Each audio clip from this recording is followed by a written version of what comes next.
Story 9, Until the Last Drop. I was out with friends, one of which was at his girl's house. Her mother was doing a friend's hair. The woman took a look at me and felt compelled to conduct an interview. In her conclusion, she wanted to introduce me to her daughter, who was one half of a set of twins. One was either shy or introverted and the other was pretty outgoing. Her mom intended me to get acquainted with the quiet one, but she wasn't having it. By that I mean she wouldn't talk. The sister foresaw this. I'm assuming that it's happened before.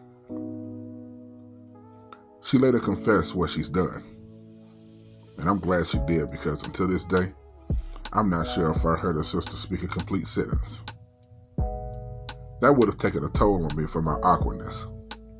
And this story would have a much different and likely unfavorable outcome. We talked pretty good for a while, until one day we decided to meet. We kicked it regularly.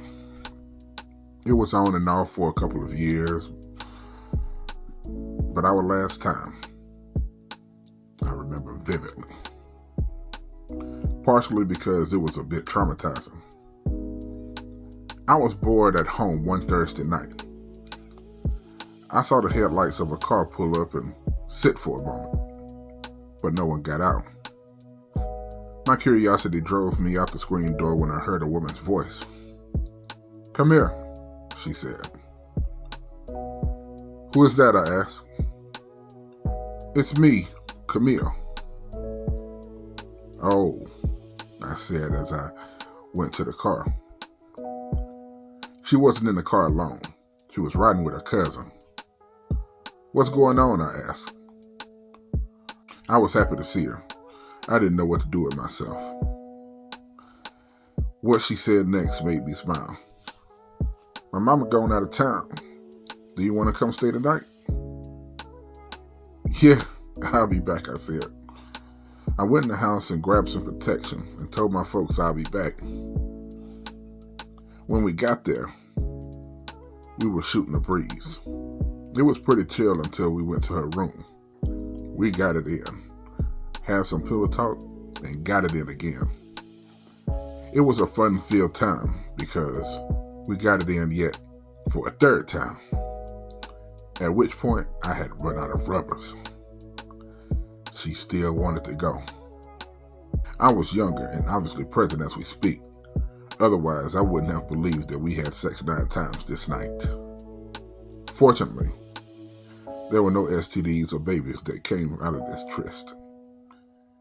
It sure wasn't from the lack of engagement. After the 5th time was overkill. I had a little left to give. I was hella annoyed, but she kept pestering me for more. Like a maniac, I kept giving it to her. I got a little sleep. Emphasis on little. The next morning, we were all in the living room, her cousin included, when she grabbed my sore genitals. I nearly cried. And like a fool, I obliged. Upon my final ejaculation, literally a drop managed to trickle out. They dropped me off a few minutes afterwards. I gave thanks as soon as I got out the car. I was sore down there for a week. I literally didn't want to touch him, not even to pee. Some time passed, and I started jonesing again, hoping for a similar night, but just not as extreme.